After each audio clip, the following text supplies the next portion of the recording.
Hello there, and welcome back to War Thunder, to a video with the catchy name How to Battle Pass.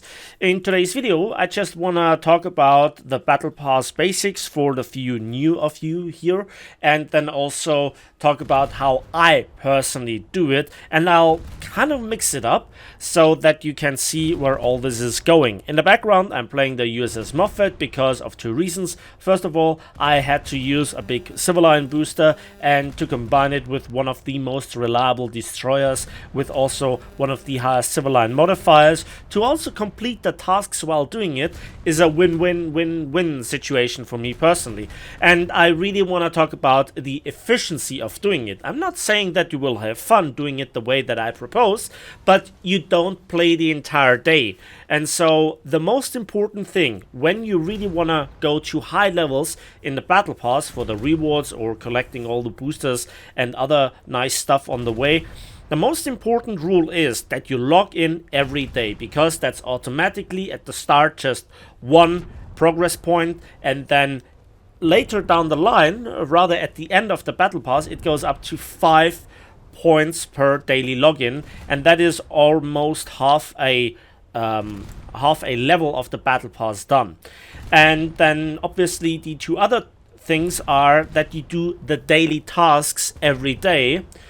The daily easy task is mostly easy, and then the medium task is a bit more difficult but also doable.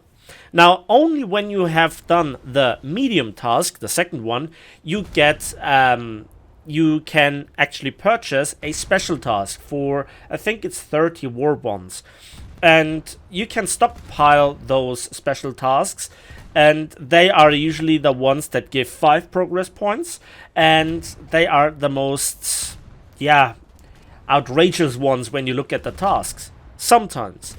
Now, in my opinion, Naval Forces tasks are, for a couple of reasons, actually pretty easy. You have a wide spectrum of vehicles with various different capabilities, and at the start you usually start at long range, and so I personally favor destroyers or light cruisers to go with the Battle Pass tasks. Not heavy cruisers, not battle cruisers, not battleships, and sure as all hell, no coastal fleet. Now, sometimes they can be useful because certain tasks are really well done and easily done with them as well. But in the general aspect, I am playing around battle rating 5.0 to 5.3. Now, the one thing that you really need to put into your lineup, next to the vehicles that you actually want to play, is a patrol boat. The reserve patrol boat, which you can spawn 3 times and just bail out and then go back to the menu or the hangar without a crew log, because sometimes you get really bad maps in a full up tier, and that's just a waste of time. Sue me. That's just how it is. So with all those things being prepared, how do you do it? Well, you do your daily logins, collect the rewards, maybe it's a booster, you play a destroyer. It doesn't have to be the Moffett, it also can be some other US Tech 3 destroyer, or you go with some German or Soviet snipers, and they also will do fine when you know how to play them at distance and use the SAP meta.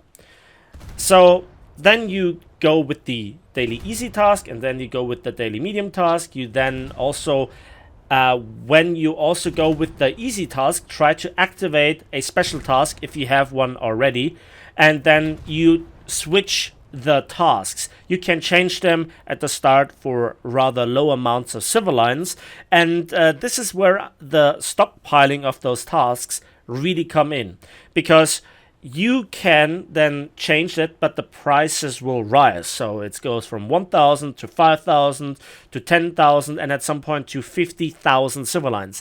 And that hurts. That really hurts. And then it flips over to Golden Eagles. Now, while I think that this is just outrageous, because some of those tasks for ships like 100 kill assist or something are just stupid and will take you all day long, there are also tasks that, for example, win a single battle and do 6,500 damage. In a destroyer, such as the Moffett, That's easy. There are battles where I do 20,000 damage and win.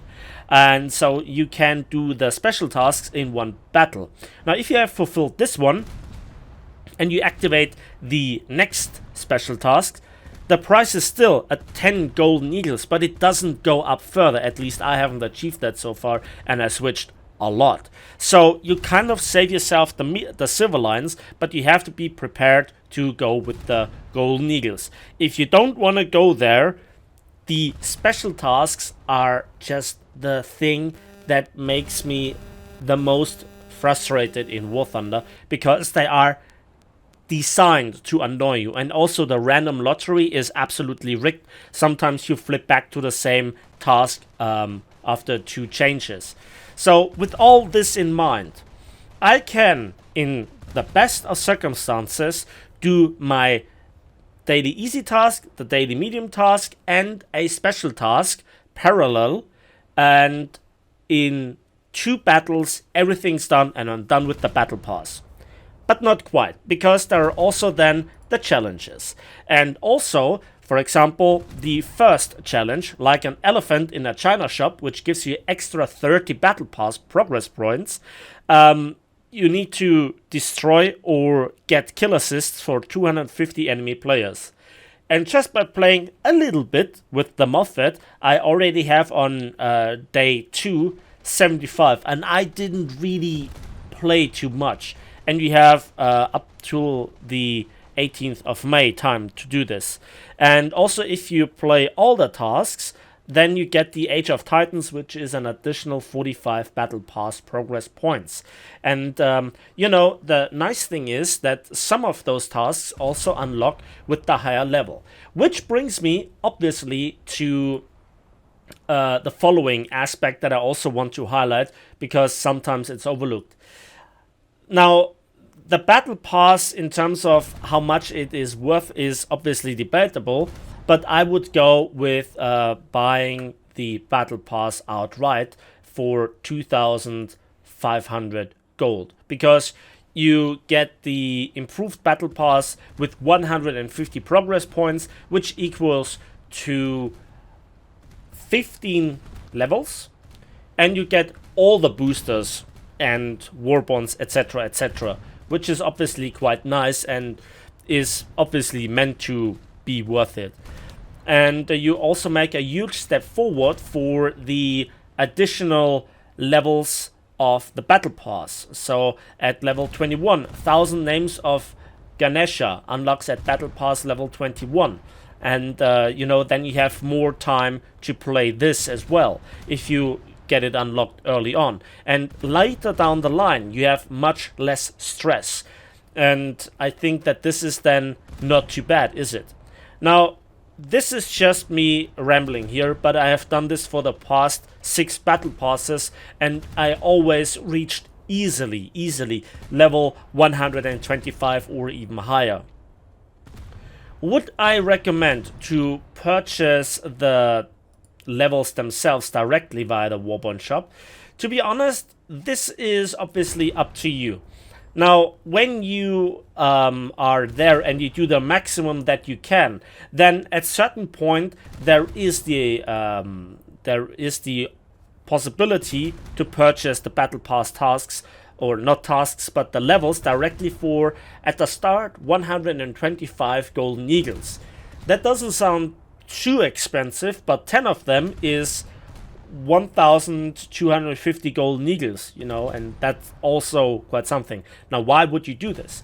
Well, very often people are there in the race to get to the levels of where you get the main vehicle prices, and then go to level 125 to get the upgrade for the maximum or high price reward vehicle, and so you can trade the voucher that you get for a coupon that is tradable on the marketplace. And this is what a lot of people go for, and when you activate it, then it will be, I think, something like a couple of months before then it actually gets active. But it depends on when you activated it beforehand, and then it gets unleashed on the marketplace. And at the start, people really pay horrendous prices for the Battle Pass vehicles. Sometimes because they're collectors or it's a really good vehicle, whatever. And a lot of people go for this. Would I recommend this? Actually not. Because at some point the vehicles will become significantly cheaper. And then it's the question, should you actually go through the trouble of purchasing the Battle Pass and doing all the tasks just for the vehicle? Well, it really depends if you have no interest at all for the boosters, wages, and the war bonds, etc. Which I can understand. But to be honest, for me, because I play so much every day, I think it's a no-brainer to get it. And, you know, you have more of this than with, I don't know, not having all those boosters, etc. And value for money when you play that much in the first place is quite okay, and it's not a premium vehicle that gets nerfed, not a single vehicle at that one. Now recently the Battle Pass has lost 1 out of 4 vehicles as rewards, but it was the low tier, so I don't mind. If you are a World War II fan, or if you like World War II tanks, and if you like Germans, like the Ferdinand, or the Elephant rather, that is up to you, obviously. So, how to Battle Pass? Let's summarize. Basically, daily logins, and then every day the 2 tasks. That's the basis. You can stockpile the special tasks and just make a really hard grinding day where you get like 10 of them done with the switching the tasks tactic. That again is rather expensive, but it is a rather efficient way if you can afford it. So this is again efficient. I'm not saying it's fun, but to be honest, in naval forces it has been less disastrous and less frustrating than if I would have done it in air RB or tank RB, whatever, because that is just outright frustrating when people bring all their bullying or seal clubbing vehicles. Yeah, I know that this sounds weird when I'm playing the Moffat, but honestly everybody's playing the Moffat or a cruiser. So this is basically it for me today, how to do the Battle Pass. And with this tactics that I just talked about, you can get a lot of progress. But again, there is just no real way around it, aside from daily grinding and doing the tasks, except if you are then later also willing to spend money, either on the marketplace or directly for the Battle Pass levels. And that then is a different kind of, it's not worth it. But anyway, that's it for me today. So thanks for watching. Thanks for listening. Please give this video a like if you did. For me, it means the world. For you, it's just a click. Subscribe if you want to see more. Share this video with your friends, clanmates, and whoever else you can annoy with this link. And as usual, we will see each other on the battlefields, in the skies, and on the waves of War Thunder.